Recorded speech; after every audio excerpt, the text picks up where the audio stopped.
முன்னாள் அமைச்சர் செந்தில் பாலாஜிக்கு எதிரான அமலாக்கத்துறை வழக்கு விசாரணைக்கு தடை விதிக்க சென்னை உயர்நீதிமன்றம் மறுப்பு தெரிவித்துள்ளது. இதுகுறித்த முழு விவரங்களை இணைப்பில் காத்திருக்கும் செய்தியாளர் ஆனந்த் வழங்க கேட்கலாம். ஆனந்த், வணக்கம். தகவலை பதிவு பண்ணலாம். வணக்கம்.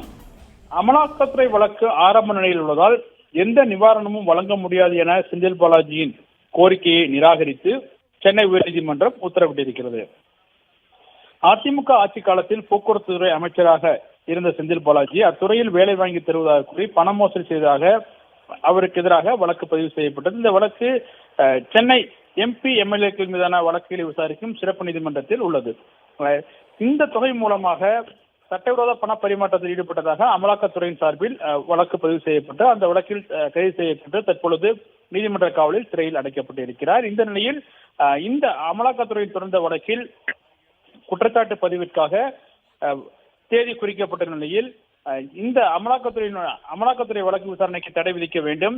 ஏற்கனவே சிறப்பு நீதிமன்றத்தில் நடைபெற்று வரும் வழக்கு விசாரணை முடிவினை அமலாக்கத்துறை விசாரணையை தொடங்கக்கூடாது என கூறி செந்தில் பாலாஜி தரப்பில் மனு தாக்கல் செய்யப்பட்டது. இந்த வழக்கை விசாரித்த முதன்மை அமர்வு நீதிமன்றம் மனுவை தள்ளுபடி செய்தது. இந்த உத்தரவை எதிர்த்து செந்தில் பாலாஜி தரப்பில் சென்னை உயர்நீதிமன்றத்தில் மேல்முறையீட்டு மனு தாக்கல் செய்யப்பட்டது. இந்த மேல்முறையீட்டு வழக்கு இன்று நீதிபதிகள் எம்.எஸ். ரமேஷ் மற்றும் சுந்தர் மோகன் ஆகியோருடைய அமர்வில் விசாரணைக்கு வந்தது. அப்பொழுது செந்தில் பாலாஜி தரப்பில் மூத்த வழக்கினர் முகில் ரோத்தகி மற்றும் எஸ். பிரபாகரன் ஆஜராகி மோசடி வழக்கில் குற்றச்சாட்டுகள் பதிவு செய்யும் முன் அமலாக்கத்துறை வழக்கு விசாரணை துவங்க முடியாது எனவும் அமலாக்கத்துறை வழக்கு விசாரணைக்கு அனுமதிக்கும் பட்சத்தில் மோசடி வழக்கு விசாரணை பாதிப்பு ஏற்படும் எனவும் தெரிவித்தார். இதனையடுத்து அமலாக்கத்துறை வழக்கு ஆரம்ப நிலையில் உள்ளதால் அந்த வழக்கினுடைய விசாரணையை தள்ளி வைக்க வேண்டும் எனவும் எனவே செந்தில் பாலாஜியினுடைய இந்த கோரிக்கையை ஏற்க வேண்டும் எனவும் வலியுறுத்தப்பட்டது.